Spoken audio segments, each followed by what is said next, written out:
Yeah, what's up? We are back with another banger. FanDuel Zay in the building, man. This is the WTP Sports Dudes, man. Hey, we are here with Saturday Sports Freestyling this Saturday morning, man. I got Level Up Sports 10 Mossberg in the building. What's up with you, Moss? How you doing? Yeah, feeling pretty good, man. It's a great day. It was a little foggy to start. I went and got my coffee, but just ready for this great day of football. We got your Buckeyes. We got our guy up there, SEC Sean, and his guys playing. But man, it's just great to see you guys this morning, man. At McDonald's, he said, "Don't sue me." You know what I mean? Hey, what's up with you, SEC Sean? How you doing this morning? Man, you know it. We here. We gonna get it going. We got a big slate today. This is getting to chaos weekend down here now. We could have a lot of crazy stuff go on. It's just good to see all the fam in here this morning. And Sure. man, let's get this thing rolling. Let's get these people the topics and the info they need. Big facts, man. Hey, y'all know we gotta shout out the crew, man. We missing some folks, but that we know they ain't too far. You know what I mean? They probably tuned in right now anyway. Rob, WTP for Life. The channels are scrolling down at the bottom. We got Parlay Poe with the Blitzburg podcast, Post Game with the Post Game 86 podcast, and City League TV. T1. You can find him on Facebook and YouTube. Man, he streamed a banger last night. Man, Ridge ain't get that dub, but shout out to our City League boys, man. 48-41. That's my alma mater. You know what I mean? We went down, but hey, you know, it go like that sometime in these playoffs, man. Hey, but we gonna jump right into it, man. The first question on the docket we got today: will any of you hire John Gruden to any of these teams looking for a head coach? Ooh, I don't. I This don't could I'm be think I would. this could be NFL or college too. You know, I, I don't think the NFL is going to take another shot on him because of all that went down with the Raiders. I don't know about a college taking a shot. Um, I have heard a lot of links of Gruden to Arkansas and Oklahoma State too. Um, so I mean, I guess something like that could be, but I don't see one of the premiers like a Penn State, Florida, LSU. I don't see one of them taking a flyer on Gruden. I just don't see it. But one of the smaller just openings could. yeah, that's what I was thinking. Like, it's John Gruden. You know, I think about the things that happened, of course, in Oakland. But when you think of the name, you think of Super Bowl. You think of the great coach, what he does, what he can bring to the table, the development. A lot of people didn't even have him winning the Super Bowl when he was at Tampa Bay. You see what he did with Tampa Bay football. He brought those guys back to life in a different way. And I think he fits for college football right now. I think he fits for college football, watching him unveil his boxes that he's receiving from some of these universities. Put John Gruden on the sideline for college football. I think it gives it value, and I think he electrifies the college football world with his presence as well. So I definitely feel like he can get one of these. I think we would call it a lower grade position based on some of the upper positions and prestige of the programs. But yeah, give him a shot. Why not? man, I don't know if I want to see Gruden coach. Man, I like Gruden when I see him on YouTube. I like Gruden when he make his little appearances on TV. Man, I feel like it's fitting for him.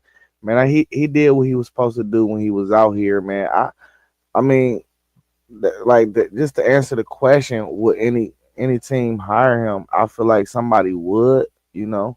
Um, but I don't want to see it. I don't want to see it. I feel like sometimes the time them pass people. And I feel like Gruden's time is done, man. I like where he at right now. I still want to see the QB classes coming out, and all that good stuff. So, man, listen, great coach, hell of a coach, Hall of Famer.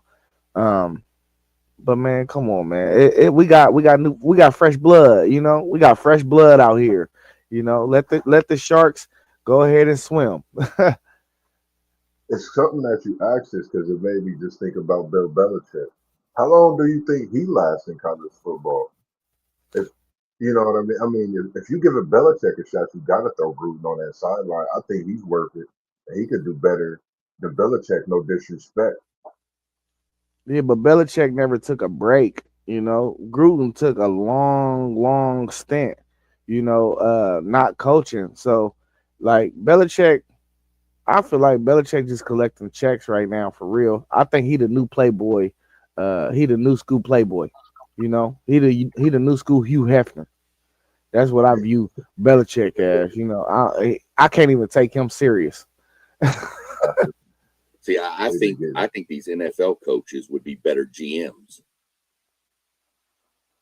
because they know a lot about evaluating talent. I mean, not saying that the current college coaches don't, but they've developed it and seen it at an NFL type level out of the draft and the combine and all that.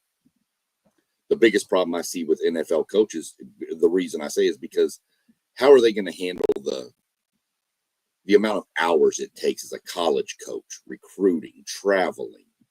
They're not used to doing all that stuff. They're used to coaching and they really have their coordinators do a lot of their stuff, but how are they going to handle the transfer portal?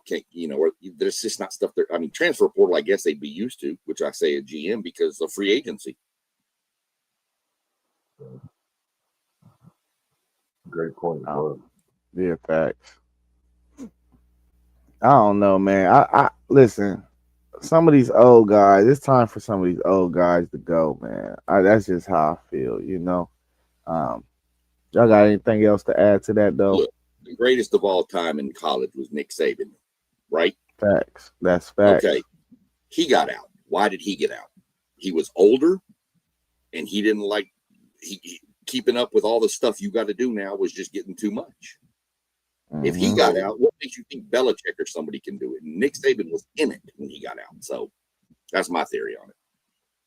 Just thinking of what you said, it gives me the thought of could there possibly be a Sean McVay out there to come and shock the college football world at a young age and be able to have that that movement to do all these things in which it takes to build that successful program and recruit and travel and all those things because you see the success he had, even though it was in the NFL at a young age, just doing what he did through, talking with the upper guys and management, things like that. I think it would take for someone at a young age maybe to shock the college football world, just like we seeing something go on at the university right here in the Midwest, not too far from myself. But we could say that conversation for another day as well. I got to get a love to him, man. Got to get some love to him down there, man.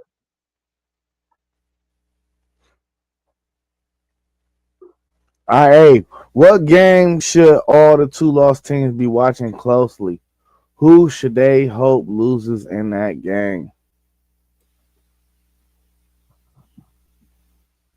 Well, I mean, if Man, you're a two-loss team already, so I'm just going to throw this out there because this is our Missouri two-loss team.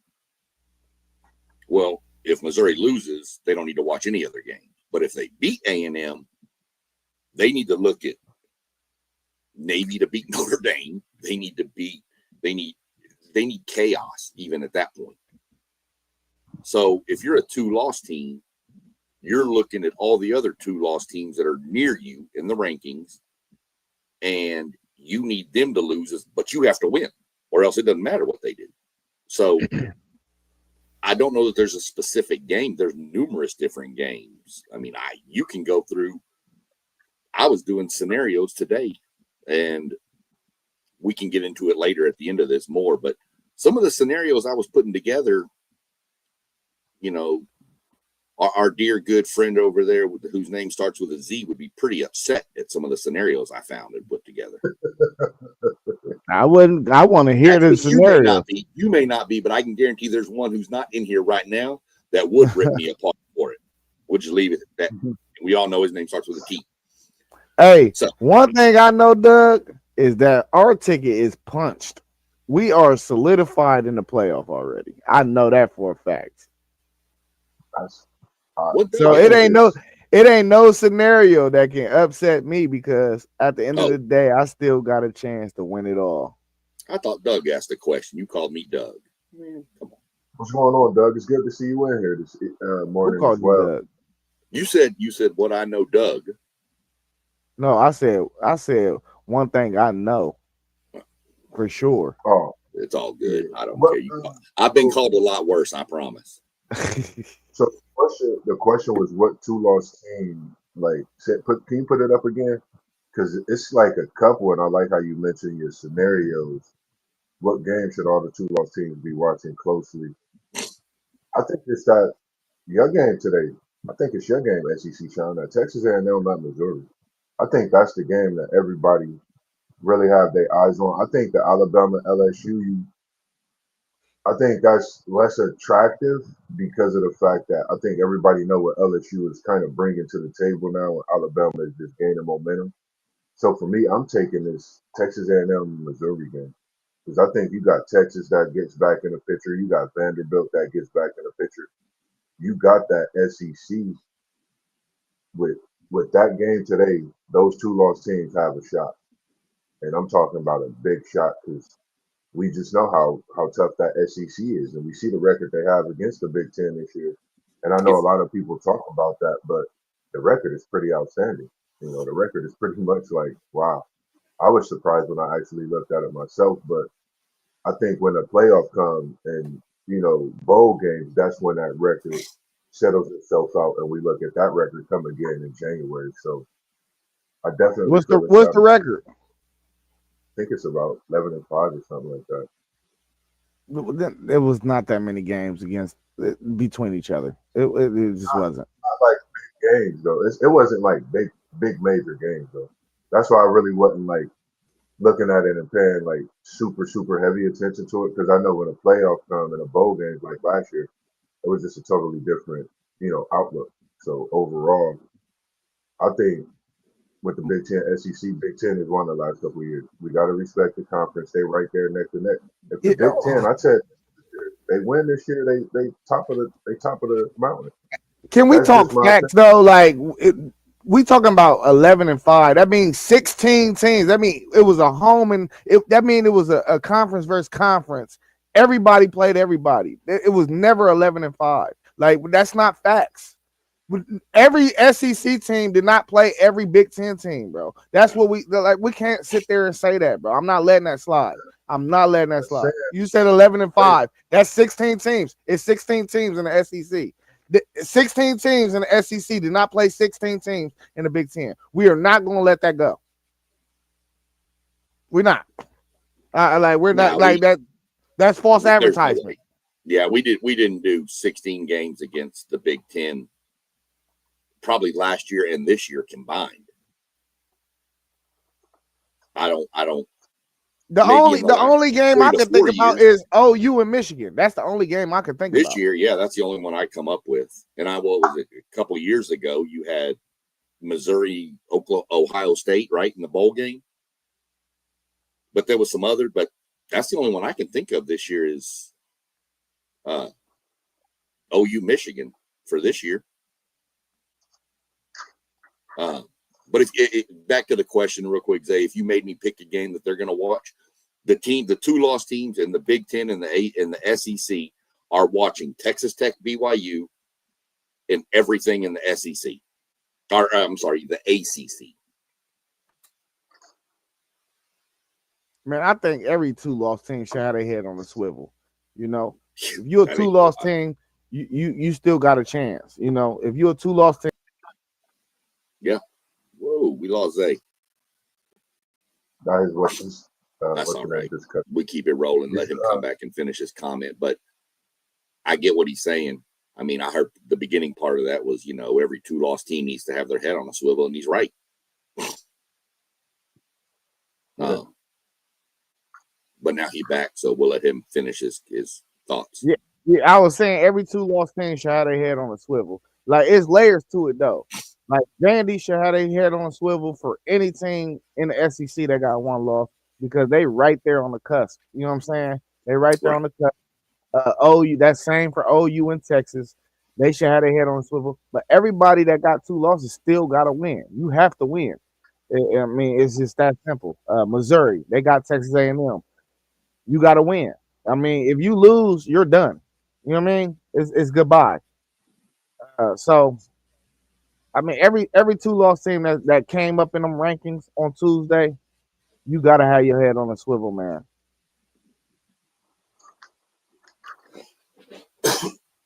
Bless you. Thank you. Y'all got anything else to add to that? Nah, like I said, Uh, I'll throw some scenarios at the end when we're done with all the questions and stuff. because I was thinking I mean, about you Jays. Is it a go ahead, two Moss. loss in a? I know your power conference. I know we talked about them heavier. We had that Tulane game yesterday. Anybody in that power conference, I know you look at a lot that you think really could, put something to the table this weekend with, one of those two loss teams going You down saying from the or group of six? yeah, Man, the group of six is a mess right now. Like, we got to just crazy. call it what it is. It's just a hot mess. You know, the committee protecting themselves because, I said James Madison on Thursday. James Madison was the second group of six team that was receiving votes. But like Parlay Poe mentioned, he was like, man, they don't want James Madison in there. They want a more marquee name up in that playoff, and they want people that they think is going to travel and bring money in. So they're saving their own tail for real right now, because if they don't rank anybody, then they could just put whoever they want in there, and they don't got to give no explanation to us. They just be like, this is who we think is the best one. And they don't have to do nothing else. That's all they have to say. They don't have to stack resumes or nothing. They just be like, eye test tells me this is the best one. And I think they saving tail. You know what I mean? So the group of sixes is just, we just gotta wait to see with that, man. Because at the end of the day, bro, they're gonna do what they want to do with that. Yeah, because if they would have ranked a team, you would have had something, but they didn't. And you're right, they covered themselves by not ranking like a Memphis, not putting them in the top 25. They could have put Memphis in there where Tennessee is at 25. Nobody would have blinked twice, but they didn't because they don't know what's going on there. With Tulane beating Memphis, that almost eliminates Memphis right there. Yeah. Facts. Because now they got two losses in the conference, and you still got Navy, North Texas, Tulane, and USF with one loss in that conference. Your conference championship game right now looks like a rematch of USF and North Texas. And USF it's and not Clyde. it's not even just that conference though. It's No, like you got yeah, you got San Diego State, they don't know what to do with. And then right. you got James James Madison. Madison, they don't know what to do with. They don't know what to do with none of these teams, bro. I like No, the fact that you talked about James Madison because just a question: have you checked out Tarleton State this year at all? No, I haven't. Remember early this, like I think the first stream, I was trying to figure out who this Tarleton State team was. They down in Texas. I've literally watched this team all season. They have one loss. They lost not this like they lost last week to Alberline Christian, and it was a close game. They lost by a field goal, and it just makes me think like, man, we might be on to something. I like 16, man. It's so much we could talk about with this, man. It's wild. Why you like 16? I just think when, like, we talking about the power six schools, you got this competitive nature we seeing in them.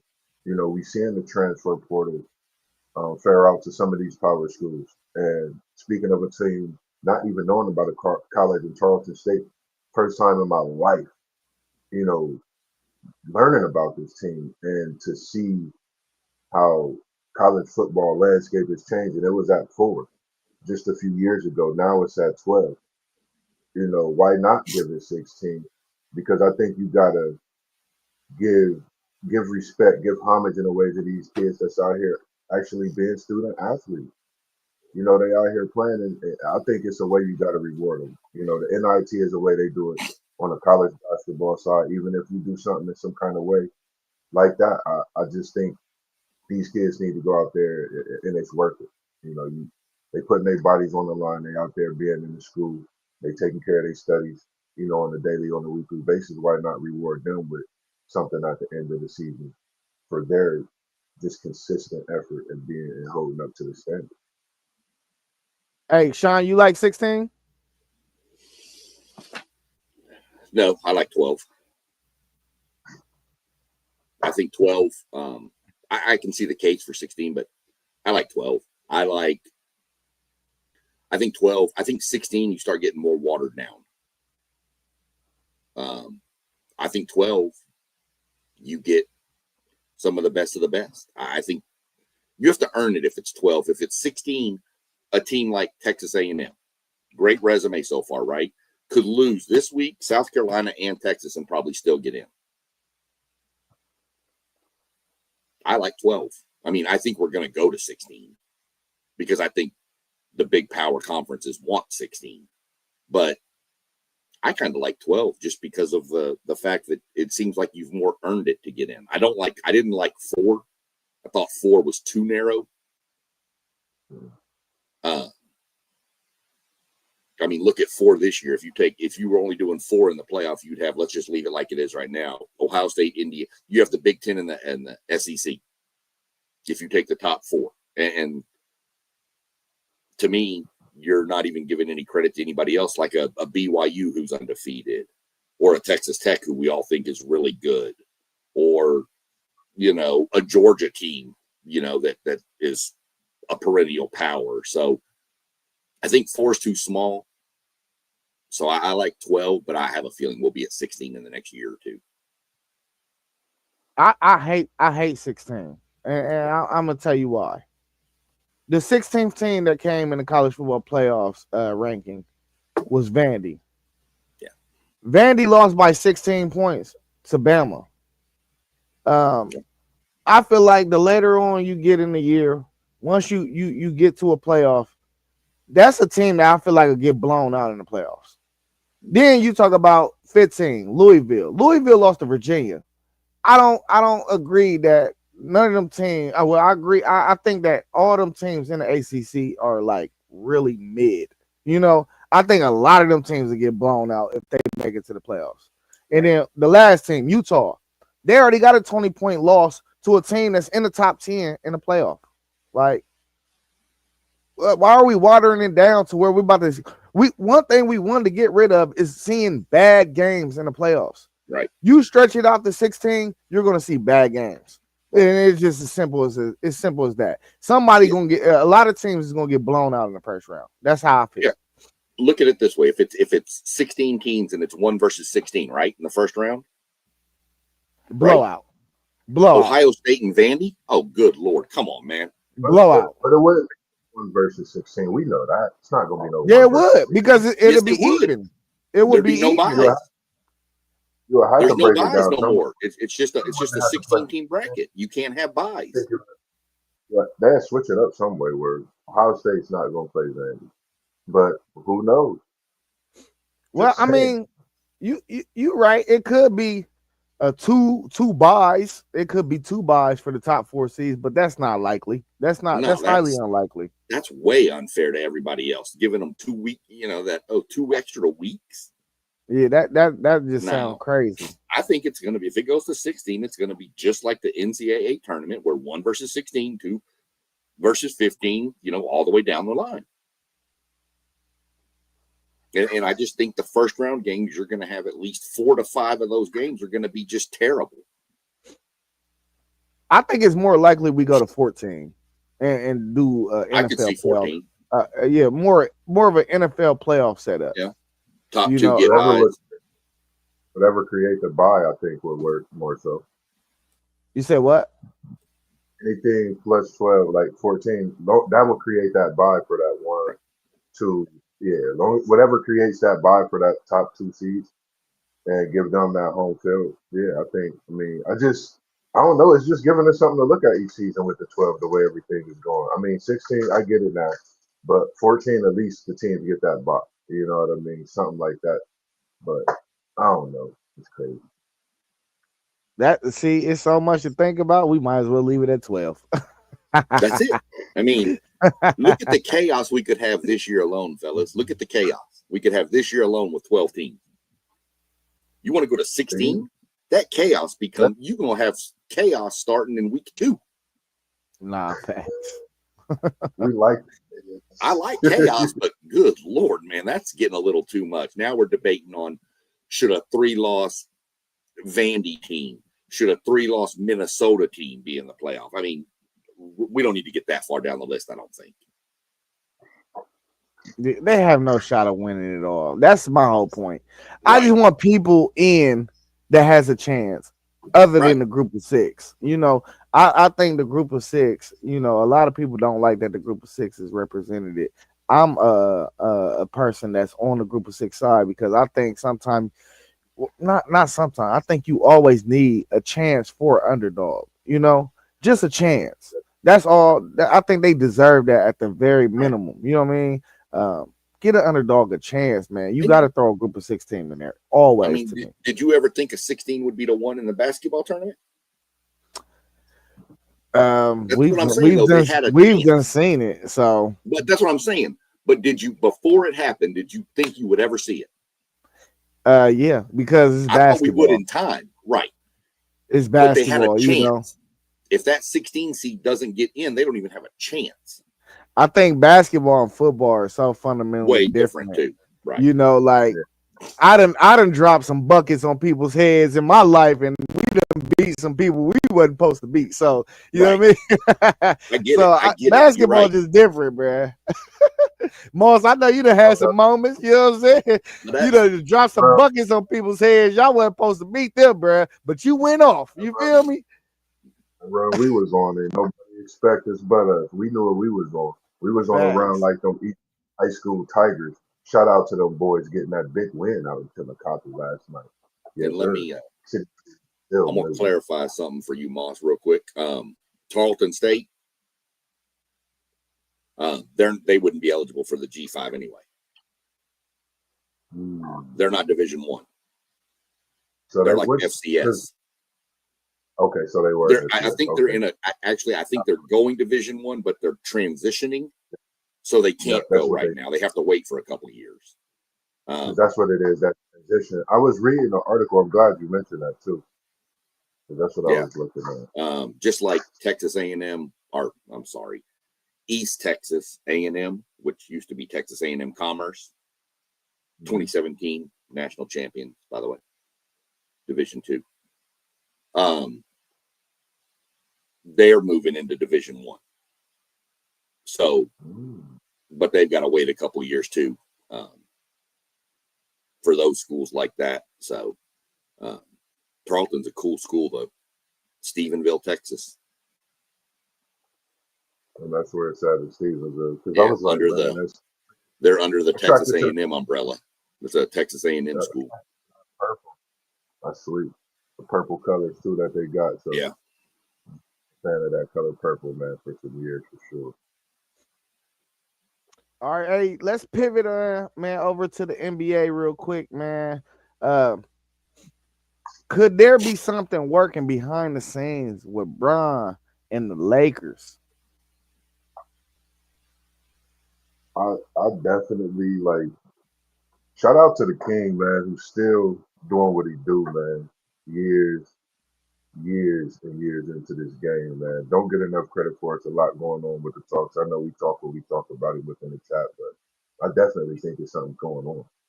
Come on home to Cleveland. Come on to Ohio. Get your farewell tour going, Bron, and please your fans, man. They've been waiting on it for years, man. I think what LA got going right now, I think without LeBron is speaking volume in every way. It's a lot that Rich Paul hint and talk about when he have his little interviews, I feel. But I like him in that Cleveland uniform, man. It's something about him when they're in that Cleveland uniform, the city, the state. It's a different feel. You see him at them Buckeye games. King need to be back home to get a ring and enjoy this farewell tour. I definitely think there's something going on. I'm gonna be honest, I haven't kept up with it much, so I'm really don't have much. There's got to be something going on out there, but I don't know what. I haven't, like I said, I haven't kept up with it too much. Lakers aren't my team. Just haven't really started really focusing in on basketball much right now. Too much football going on right now in the world, so I won't even jump into that because I just don't know. It's cool, Sean. I'll give you the rundown. Like Teague said, Rich Paul and his agency, they run the NBA. This is just the truth about it. There's something going on behind the scenes because LeBron is seeing that he is the problem. I'm telling you, LeBron does not want to come back to the Lakers with us starting off as hot as we did. And if he come back, he know if we start losing games, he's going to be the butt of the blame. It's just that simple. They're going to be like, is it LeBron? Like, is LeBron the problem?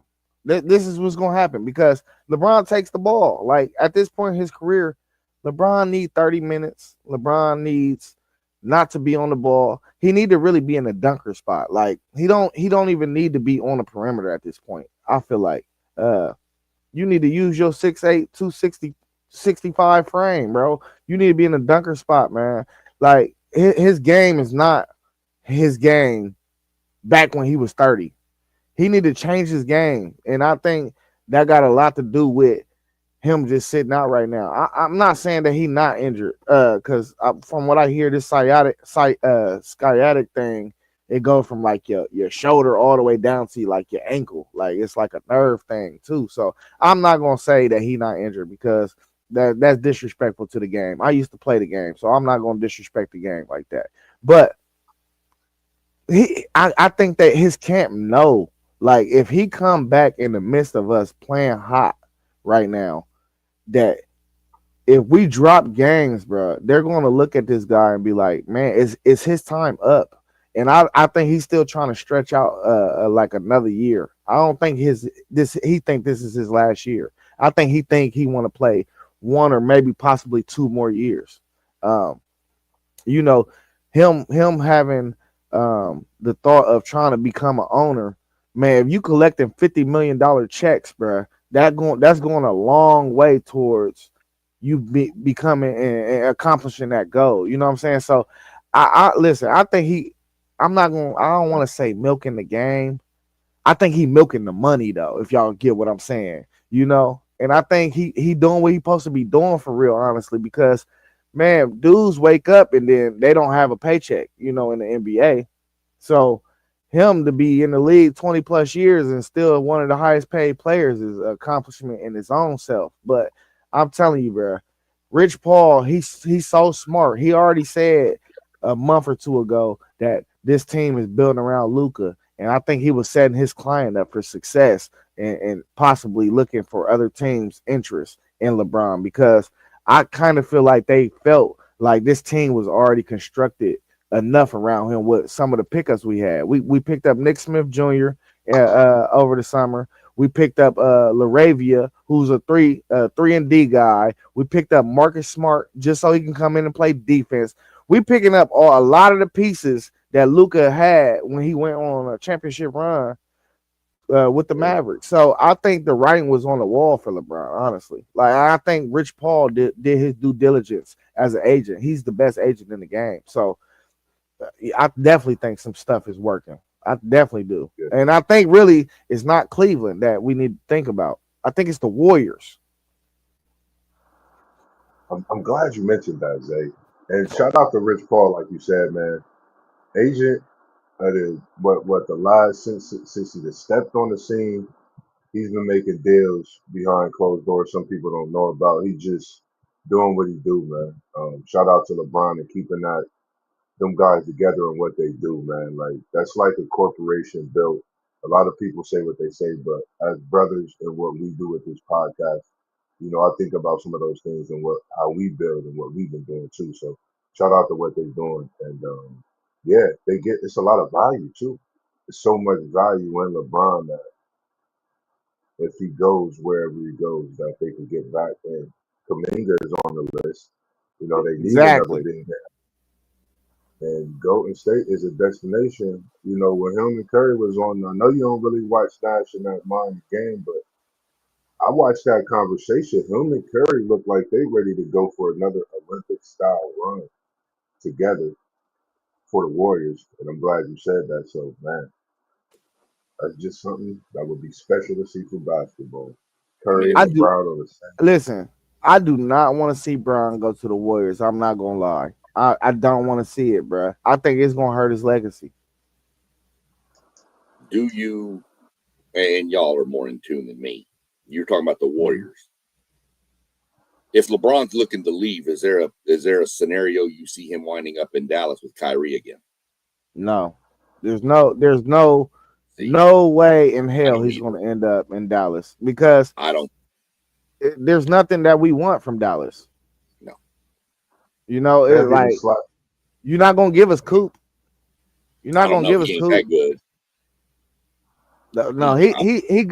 It's a transition, man. They listen. They play him as a point forward. It's a right, transition.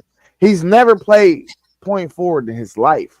right. So I'm telling you, Coop gonna be nice. Yeah, His game remind me a lot of like a mixture of Karolinko and like Gordon Hayward. yeah, He's like a baby child to them. right. But like they're trying to turn him into a point forward, and maybe it's gonna work, maybe it's not, but it's gonna be we're gonna see. Like eventually, at some point, they're gonna have to be like, all right, we're gonna go all in on this, or it's gonna be like, all right, we're just gonna put you back in your natural habitat. But I think either way though, Coop is gonna be a solid NBA player, all star. I don't think he's gonna be one of the greatest ever, like KD said, but uh, bro, I like what I seen from Coop. I think the only thing that Coop is missing right now is he just not hitting his shots because I think the game is moving too fast for him. But everything else, Yeah, like he looked like he belonged out there for sure. You know what I'm saying? Like it yeah. ain't no ifs, ands, or buts about that. You know what I mean? It just I think you got to catch up. Like it's just like going from high school to college. You know what I'm saying? Like you got to. Well, and It's I some think adjustment period.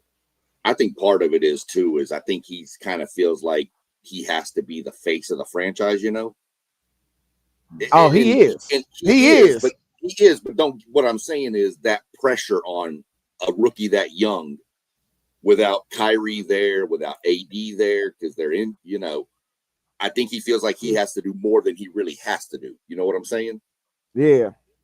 And I think in time, especially if AD comes back, Kyrie comes back, I think the second half of the season, I think you're going to see a much more.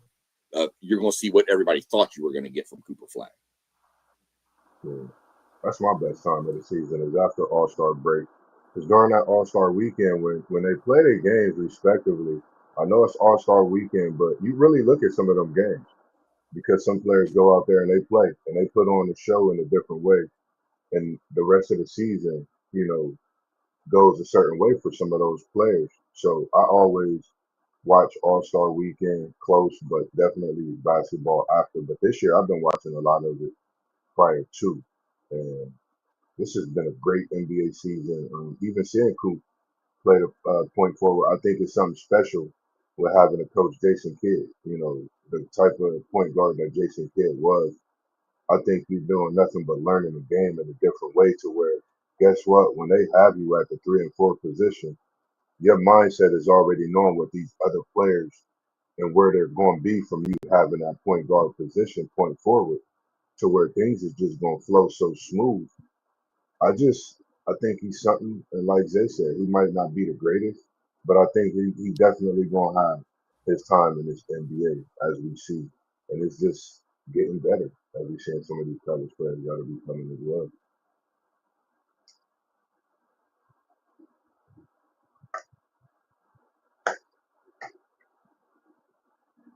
RA, does sports need to increase their awareness to mental health and put more systems in place to help check in on athletes? Y'all know we just lost um, the Cowboys defensive end, Nealon.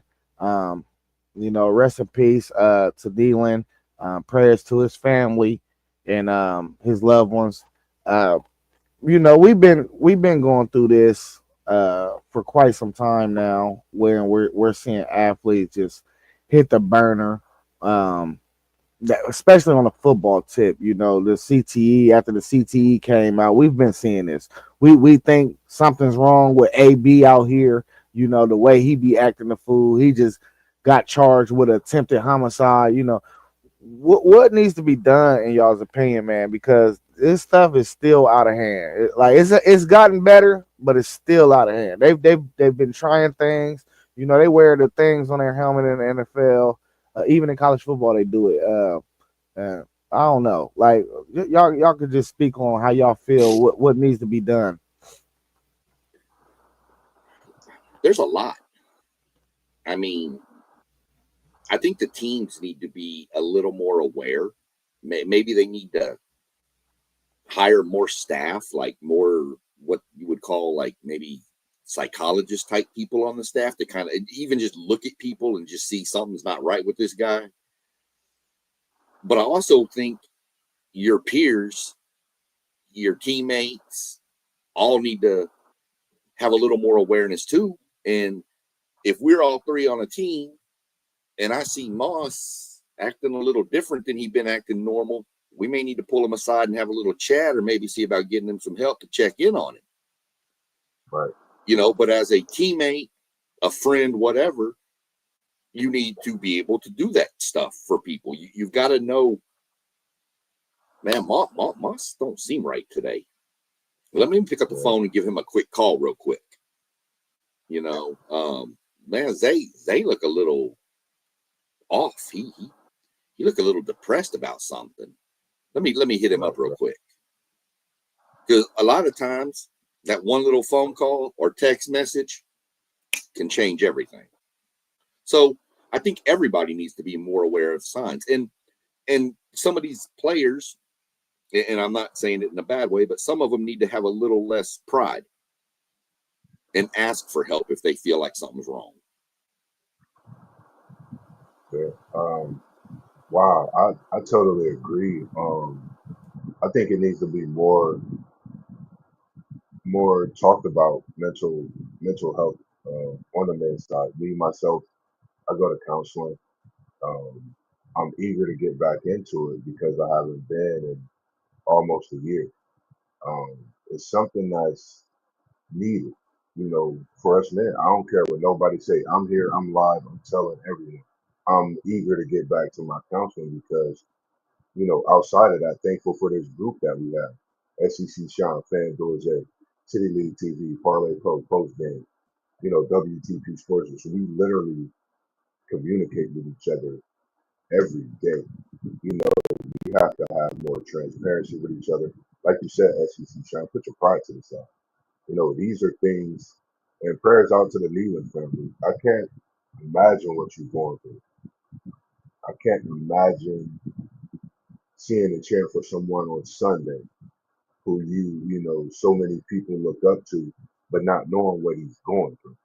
Prayers to the family, prayers to anyone affected by it, prayers just to everyone over the world that might need a shoulder to lean on or need a prayer, or we here to say it's going to be okay.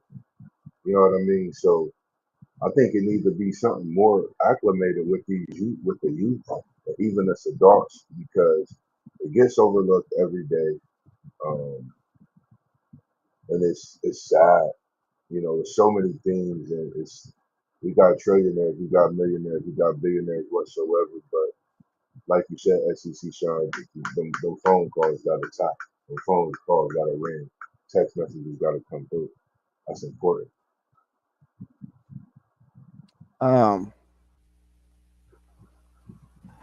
One thing I've always told women, um, and and I hope people don't take this wrong from me. I've always told women in my life that there's only two people in the world that get unconditional love, and that's women and children. Grown men do not get unconditional love. You have to provide a service to be loved as a man, and that's just my opinion on it. I think this is a case study right here for that. You know, I don't think people really it like how should I word this? I don't think people really care about stuff like this when it comes to grown men until it's too late. Um, and it's not that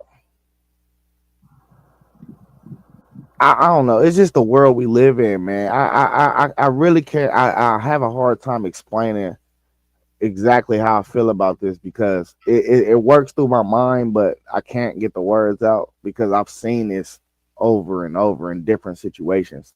You know, So it's just like I've always felt like this though. Like I've never seen a man uh be loved like just let's think about this for a second. Okay, let me put it like this. In the society of America, you see that the world loves women more from the system of okay, the women are the custodial parent always, you know. Um it's nothing to put a man on child support. This is exactly it. This is like a you just peeling the onion back. You can see the effects of what I mean by a man don't have unconditional love. A man does not get no love in any aspect of life. If somebody could tell me one way a man gets unconditional love, and you can actually give me true facts on it, I will stand down. But I'm telling you, nobody can tell me in not one instance that a man gets unconditional love. And this goes for mental health. That's why I said nothing happens until it's too late because like Sean said, it takes a text, it takes a call. What do we say when it comes to kids? It takes a village to raise kids, you know. Once you a man, if you ain't got a crew like we got, nobody's calling for you and checking on you. Nobody's doing these things. You know, if you gotta have a crew like how we got that's solid, you know what I mean? But if none of us had a crew like this, nobody would call and check up on us. You know what I'm saying? And that's just a fact. But one thing we know more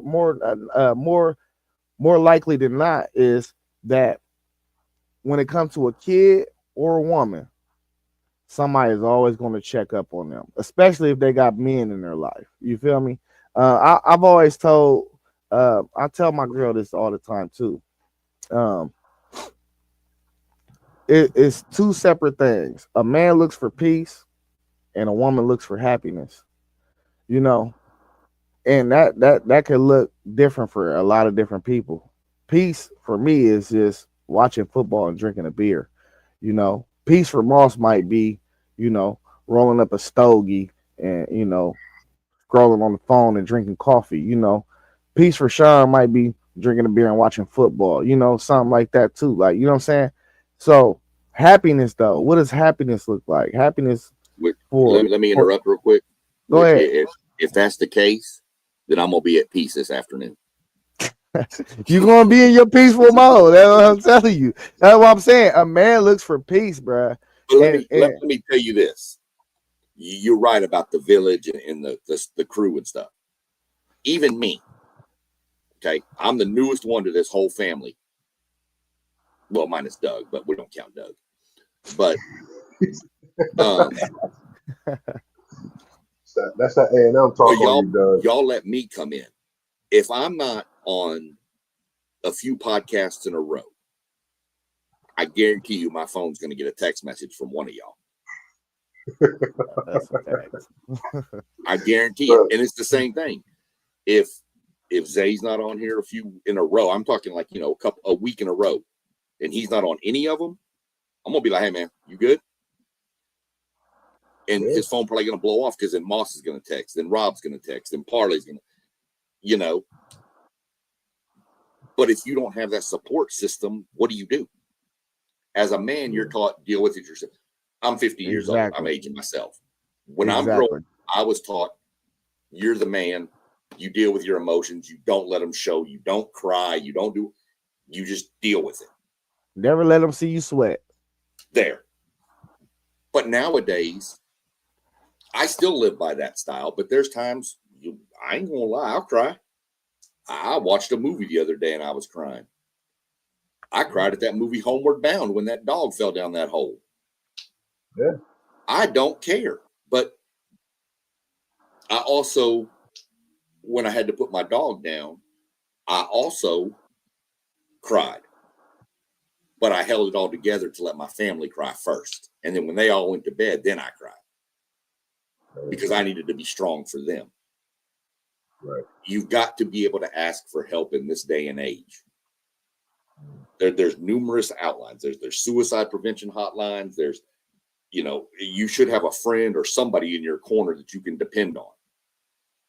Don't be too proud, man. Make that damn call. It ain't that, I promise, ain't nothing that bad as that you need to take your own self out of the equation. There's nothing that bad in this world. Yeah. Shout out to the O1 Brotherhood. If you're watching this, you already know who you are for that O1 Brotherhood. Coaches, staff, still having that group from high school, man. Um, Talking to them guys, we can get in the text anytime. I can hit any one of the guys up. Point guard, it's like I'm dropping off a dime to them like we was on the court in high school. We always could talk. And, when you have those groups, as you said, SEC, Sean, I remember, I think I wasn't on a couple of days, even though everybody know my schedule, my phones, they was like, he called me, he said, where you been, bro? He was like, I know you working, but you got to be on this next stream, man. And I love when you have that because that's just putting you in the mindset like, man, this is something special. This is a brotherhood, having someone that not count on you, but want you to be a part of something, and you build and you grow, you learn so much about each other to where you don't want to see nothing happen to each other. And that's just how we are. And I just think about the night. I'm glad you mentioned that, Sean. Just speaking with you and your wife, strangers to not knowing who each other are. We sitting there, I didn't cook. We outside for almost 2 hours just talking. And the bond is like a brother, just that fast. And when you grow in life, your network determines your net worth. I was told that from being in a conference, and since I heard that, it makes me think about that even more. So gotta we gotta tap into patting each other on the back. We gotta do more phone calls to each other. If it's somebody you haven't talked to in 10, 20 years, guess what? Today's the day. I don't care if it's 2 years. I don't care if it's 5 years. I don't care if it's a year. Today's the day you give them that call. You check in. Hey, what's going on? How you been? I know I haven't talked to you in a while. I'm just trying to see how life goes. It might be needed in every way. I'm talking about family members. I'm talking about friends. I'm talking coworkers. It don't matter who it is, man. Reach out to them I, and just check in with them and make sure they're I, all right. I have a Hey, thing. I listen to this uh, one thing. I listen to this one thing real quick today, and then I'll be done with this topic. I listen to one thing minimum once a month, and it's a country music song, but it's called "The Call" by Matt Kinnon. Listen to that song once a month. It'll change your whole outlook and what you need to do with your people. hey, Moss, I was trying to put you on the screen solo dolo the way you was cooking up. My bad. All right. Hey, you was Nah, cooking. I was trying to give you, the whole screen to cook. You know what I'm saying? Because you was Bro, cooking, girl. I felt like we needed My to put like bad, though, cameras gang. on him and hold up like big flames and lighters and stuff for him. Hey, I was doing trying that. some Sports Center shit for real. It ain't You're worked out right. like I thought. Home, home dude was like on the pulpit just going. Yeah, He was it's cooking. happening. It's different, Hey, man. Like I oh go ahead. My bad. nah, you good. Go ahead, do your thing. You said the call, right? Yeah, The Call The by call. Matt Kinnon, Kennon. Hey, I do want to mention this too though. I feel like the movie Concussion was highly accurate. You know, um, Sean was talking about asking for help. I still don't know about the environment in the NFL. We brought this topic up because we see what happened with Nealon. We see what's going on with AB. Um even Broner, who did a violent sport, which is boxing. We see these type of guys out here, and we think something could be off about them. I don't know how much of asking for help would do because I don't even know, and I probably need to look into this. I don't even know if they can help these guys. That's the problem. What can you do if somebody really does have CTE during their current life? They don't have no medicine or, You know, I mean, they don't have nothing. Like, do you dose them up with weed? Like, what do you do? You know what Well, I'm saying? okay, but if you don't try to help, then you're not even trying to help the problem. There you go. You If got to be willing. if I see you, Zay, we go out one night. We go to watch football games. We got A&M Ohio State playing. We go hook up somewhere at a little club or something to watch the game. And I look at you, and even though Ohio State's playing, you just don't look right. You look really depressed. You ain't into it. If I don't say something and you go home and do something tragic, how am I going to feel? Because I didn't even try to help you. It's knowing signs of this person ain't acting like that normal person I know. And if it's your friend, you should know how they are normal. If they're acting totally different and you don't do anything or say anything because you think, oh, he a man, he'd take care of it, it ain't that big of a deal, and you go home and do something, now I'm stuck with, what could I have done? Why didn't I say Right. something? Why didn't I do something? And now I'm depressed and upset. So if I don't have somebody in my corner to help me, I could do the same thing. And then Moss gonna sit there and go, what could I have done? Yeah. Like, it made me think about that time Jay called me and he was asking me what's good with me. I got the I got the phone call. I had a friend, I'm not gonna mention no names. I got a phone call from a friend one time and he said he was ready to go. I, in my mind, it shocked me. I didn't know what to do, but to say, "Hey, bro, what you need? What can I do? Can I be there? What?" You're not doing nothing. So when you put in situations and you have to act on it, like you said, Sean, it's crazy how it happens. But when you've grown and you know what to do, you know what to say, you just know that at any second this could be the last time you say something. You don't know on the other end what they're doing. So you just got to make sure, like I said, man, tap into anybody you haven't tapped into. It's great that we brought some of these things up because I'm gonna definitely send a couple text messages out today myself, outside of me being on social media as much as I do. But I'm definitely going to check on a few people. I Um, think Outside of that, man, check on your people, as we always say when something happens. Nothing's happening, but check on your people. two Check on two your quick peoples, man. yeah Check on two your peoples. two quick follow-ups. One, earlier, Moss, you mentioned something about all the people know your schedule. Quit lying on this stream. You don't even know your own schedule. You got so much going on. All right. So stop that. That's lie number one. Okay. Number two, what you just said, another way to live your life right here. If tomorrow never comes, will she know or will my friends know how much I loved them? Yeah, Because we ain't even got to be a tragic way you go take care of life yourself. You walk out the street, I go walk to check the mail, some car lose control and hit me and I'm done. If tomorrow never comes. So that's where I'm at. And I'm off my topic, my rant on this. Nah, facts, man. Hey, on another let me note, man, that was deep. That was deep for real. On another note, though, man, let's get to some positive vibes, man. Y'all know we are about 3 hours away from kickoff. You know, what games y'all gonna watch at 12 o'clock? I think BYU Texas Tech play at 12 o'clock. But what Let other me games are y'all interested at watching at 12 o'clock? let me throw my scenario out to you and just see what you Yeah, say. let me hear your scenario, man. Okay. So this is starting with the Big 12. Okay, Okay. it's about to be blasphemous. Right. Texas Tech beats BYU today. Okay. Okay, yep. Utah wins out. Okay, Oh, I'm sorry. Somehow I had this all laid out and I should have wrote it down.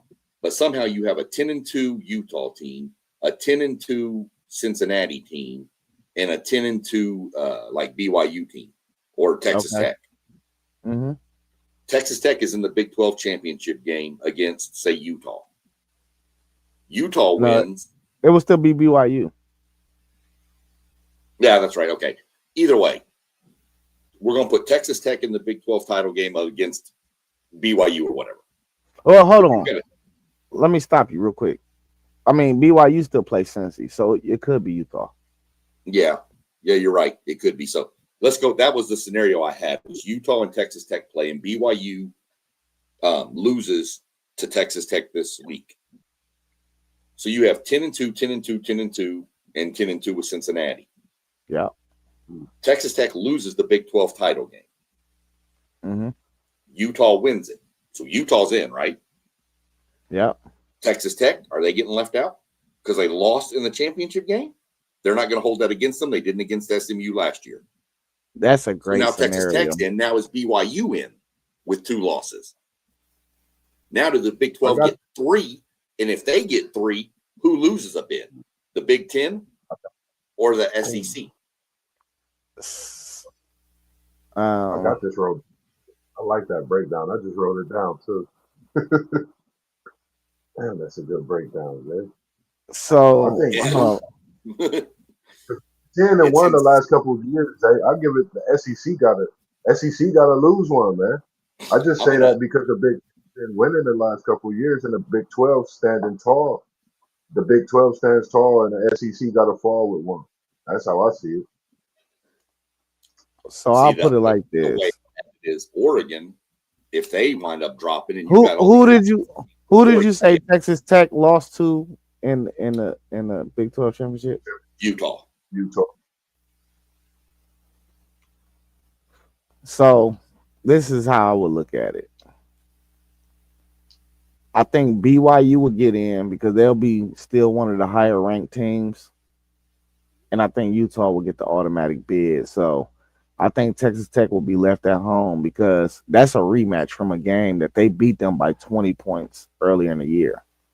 So I think the Big 12 will still be deemed to 2 teams because I think the ACC is that like weak. But you see the chaos that could ensue.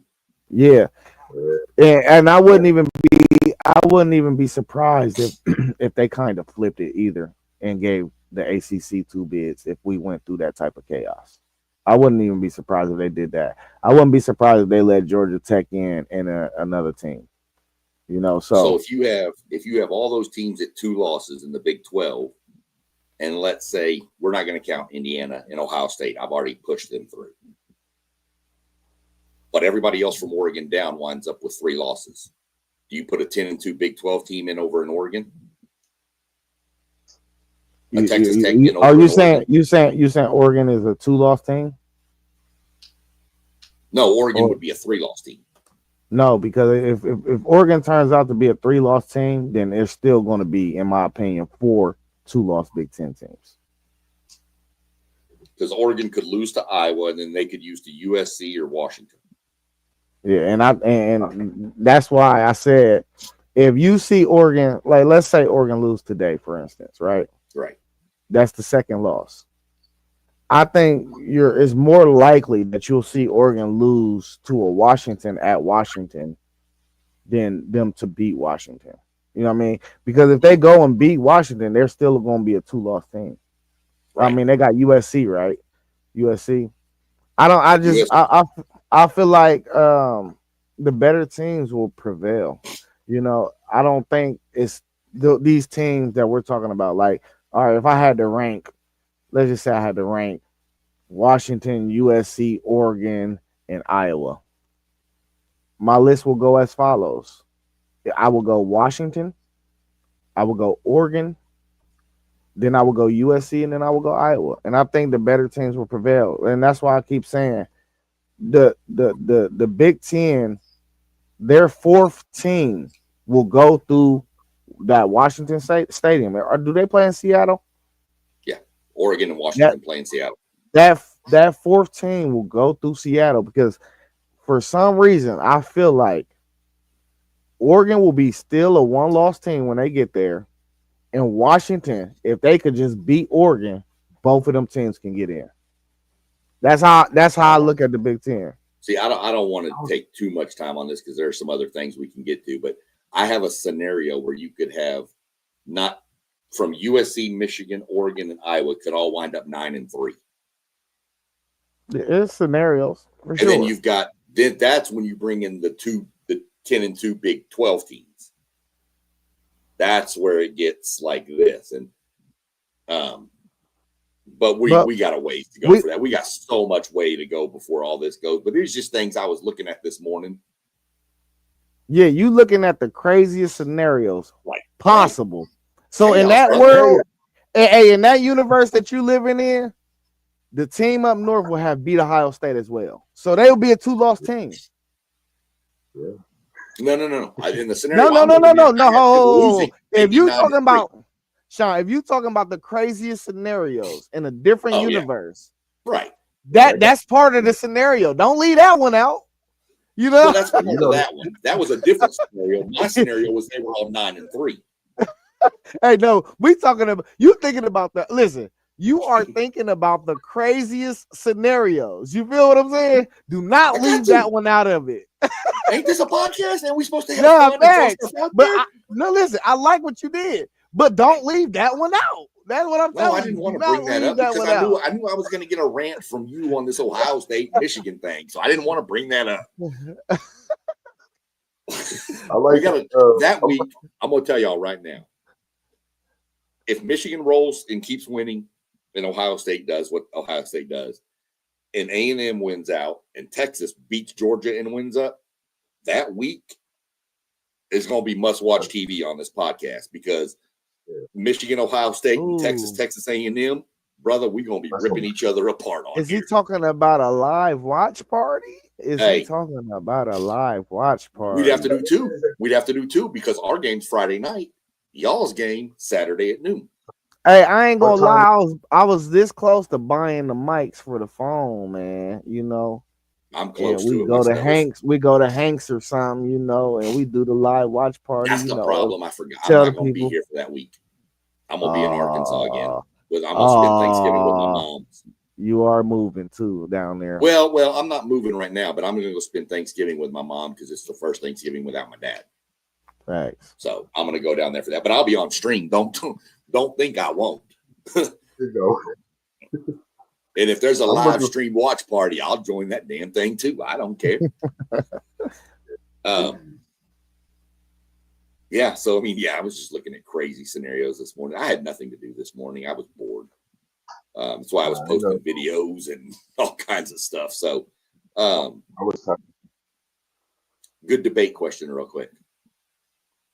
You want the bye or you want the home playoff game? I want the home playoff game. I agree. I wouldn't be upset if A&M fell to the 5, 6, or 7 seed. I wouldn't care.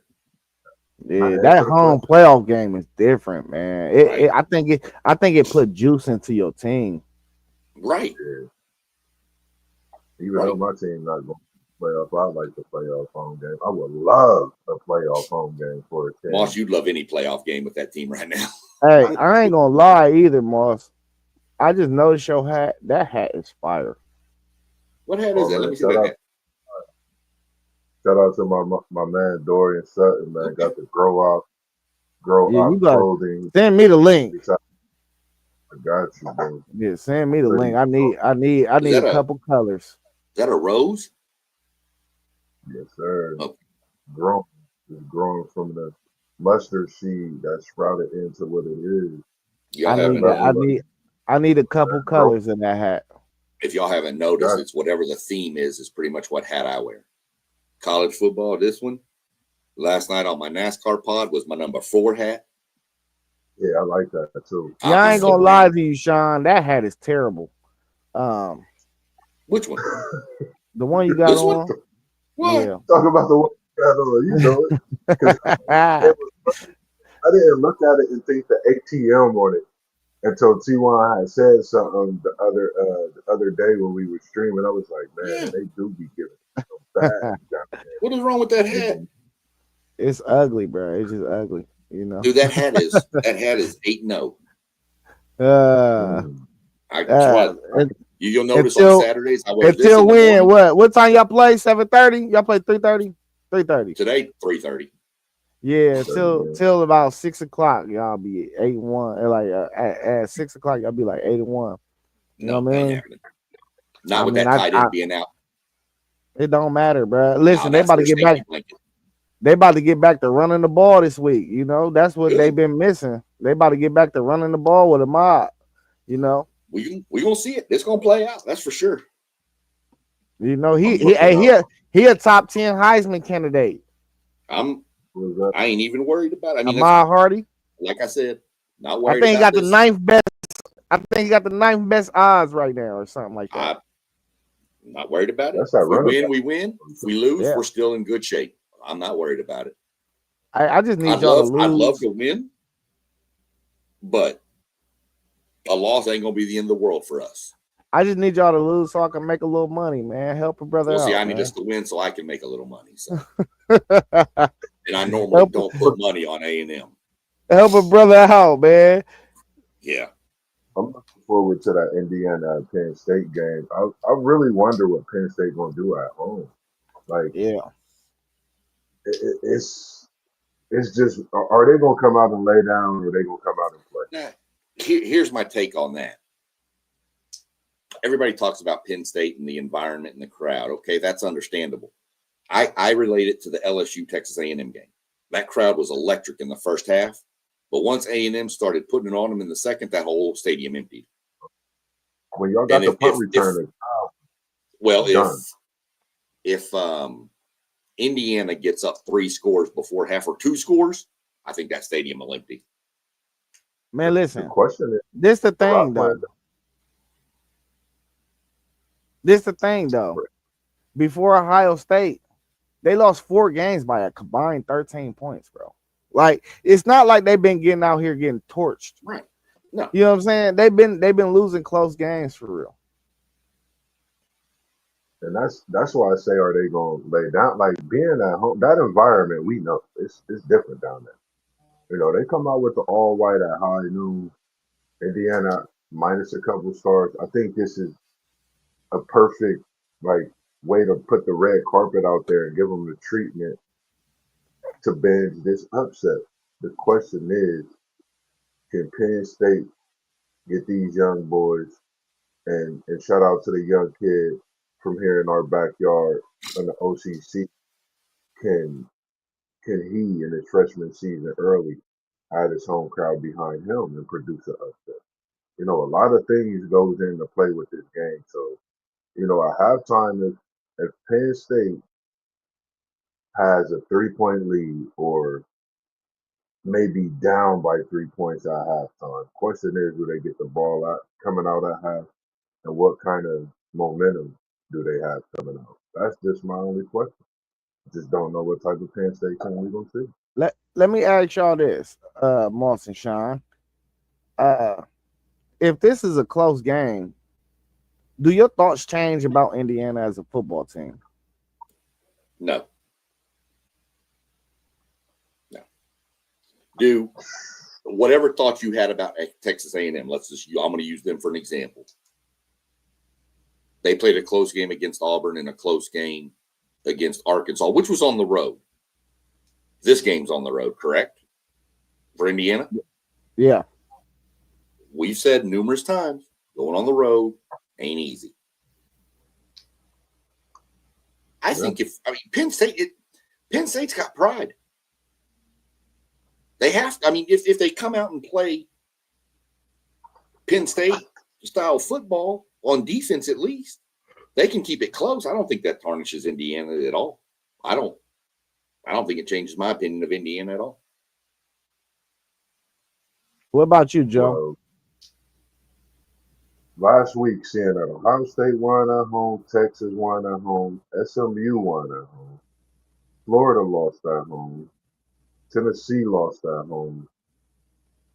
Ah, it's gonna be tough for me. I mean, with the injuries, I really can't judge Indiana. If they lose this game, it's gonna be tough for me to really judge them. It's just gonna show that Penn State may have been waiting to get home to get a little comfort, you know. But I think you're not gonna have no choice but to, because the one thing we talked about is next man up, being ready. This is a team that's gotten through the season where they at right now, and if you ask everybody, they're gonna say, yeah, this should be an easy win for Indiana. But with these injuries, so I'm gonna say if Indiana loses this game, I can't fully. It's tough. I'm gonna say, yeah, I gotta say they're not the real Indiana because they should But it literally wasn't. walk in and But the Uh, question wasn't no. if they lose. The question was if it's a close if it's win. close, listen, Listen, this how I I know it. feel, man. They without Surratt and Yeah, the tackle. yeah, this how So I feel. Indiana, this is something they needed going into the towards championship in the Big Ten as well. Yeah, listen, let me just say my thoughts. If this game is close, I'm going to think Indiana is a pretender. Simple as that. Because I know, like, yeah, we beat them 38-14. That game could have easily been 49-7. You know, and I'm just telling you, like, I'm being unbiased. I'm telling you, like, bro, we fumbled with 2 minutes left in the first half on their side of the field. They shouldn't even score 14 points on us. You know, so and we gave up. We left points on the board. So I'm telling you, the game was like 49-7. Like it was 17-14 at halftime. But if you watched our game when we played Penn State, we was killing them in the first half. Like we owned that game. Nobody felt like that game was a 3-point game going into halftime. Uh if this game is close, I'm gonna think they're pretenders, and I'm just gonna feel like we're gonna kill them in the Big Ten championship. That's how I'm gonna feel, and that's just all the way honest. You know, I like because I see this Penn State team, bro. Like I seen them up close and personal. Like I really studied them. Like if you're the number 2 team in the country, you should dispatch this thing. Surratt or not, I don't care. Like you should dispatch them. Well, this is where the game inside the game comes in because you're right. I watched that Ohio State Penn State game. I didn't watch it live, but I watched replays of it. But if you go back and watch the A&M Auburn game, everybody keeps pointing to that about how Auburn held A&M in check. They really didn't. A&M had 414 yards to 178 yards for Auburn. That's crazy. We had 2 touchdowns called back. And we had a fluky tipped pass that they ran back to the 1-yard line when they got tackled, and that's how they got their 10 points.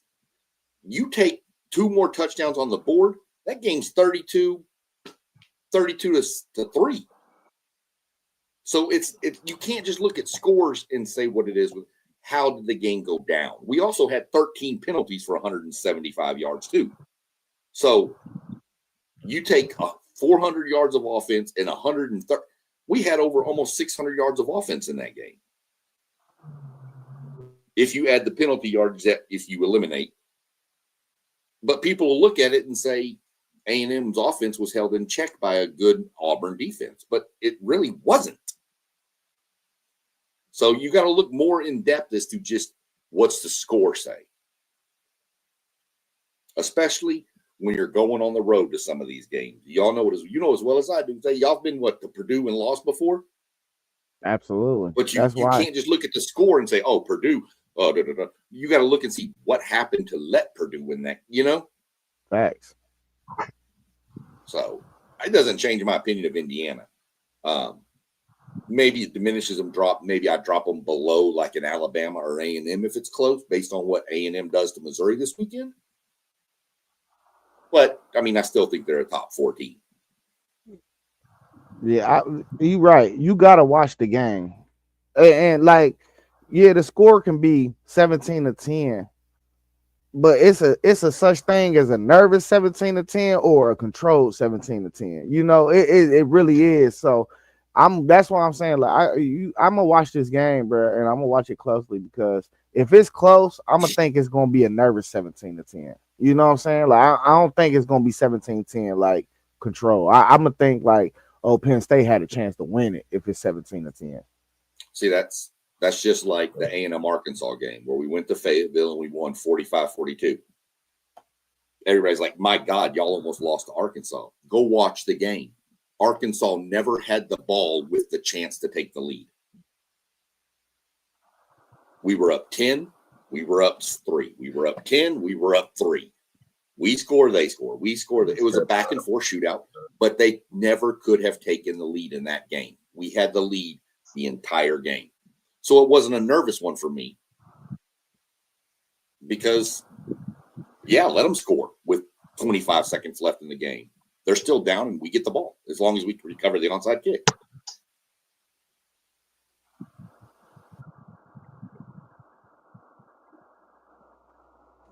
Yeah. Biggest upset alert. Who you got? I know who you got. You don't need to say nothing. I already know. You got Missouri. I'm gonna pick another one. Okay. Let me get on DraftKings and look at my ticket.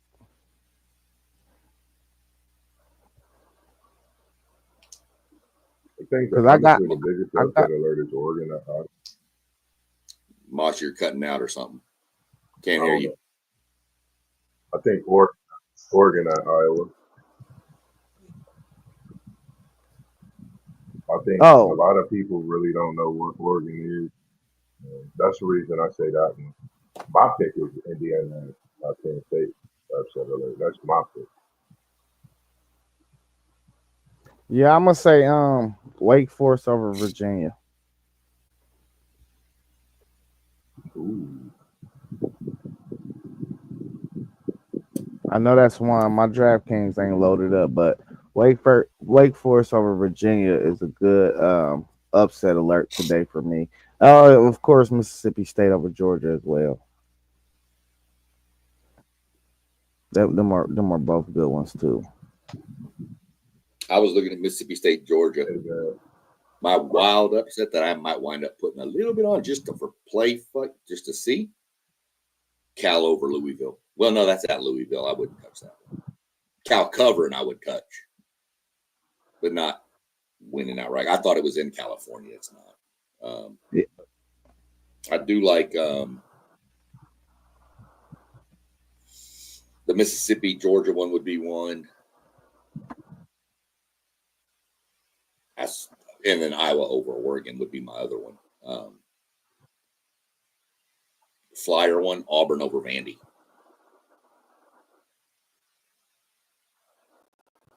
Yeah, I think Auburn's defense is really good. WCP got that pick with Auburn. Yeah, them the only ones for real. Yeah, I don't see no more. But I'm about to get out of here. What y'all about to do? I got go get me another refill on this. Yeah, I gotta go make a couple moves. I'm gonna go get some breakfast and sit down and watch SEC Nation. You cooking today, man? Dang, I'm about to hit you up and tell you I'm about to come get you. We can't hear you. Can't hear you. Sir, we at KT's Good Eat. We can't hear you. Can you hear me now? There we go. I don't know what it is. You keep cutting out. You gotta take them headphones out, man. There's them headphones. You gotta take them headphones out. Yeah, you keep cutting out. Cutting you. You cutting out. You still cutting out.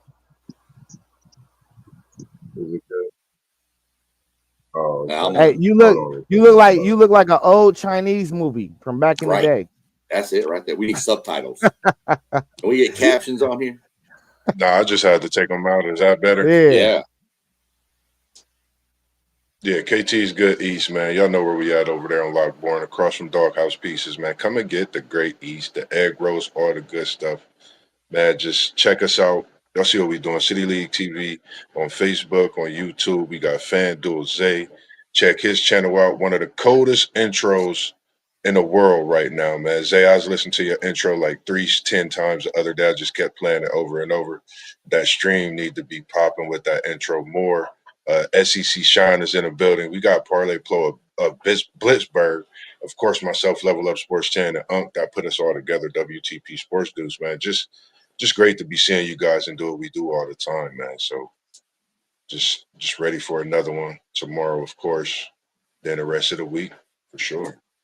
Rolling Yeah, in banger after banger. all I got this morning, go get some breakfast, sit down, watch a little SEC Nation this morning. After my game, get up, throw my deer meat in, and get my chili going. I already had my Waffle House. Make a big old pot of deer chili. Texas. Yes, Oh sir. yeah, let me get a bowl of that. Hey, roll on. But y'all heard them, man. All the channels is down at the bottom, man. Like, comment, subscribe, share. Make sure y'all hit that notification bell so y'all don't miss any content. Cause we be rolling, we rolling, we rolling, we rolling, we rolling. You know what I mean? But y'all know what it is. Hey, I'm gonna get with y'all, man. I hit y'all up. Give me. Peace. Go watch my videos. Hey, like Silly TV say, we was in the building. Now we out. We out. Peace. Peace. There we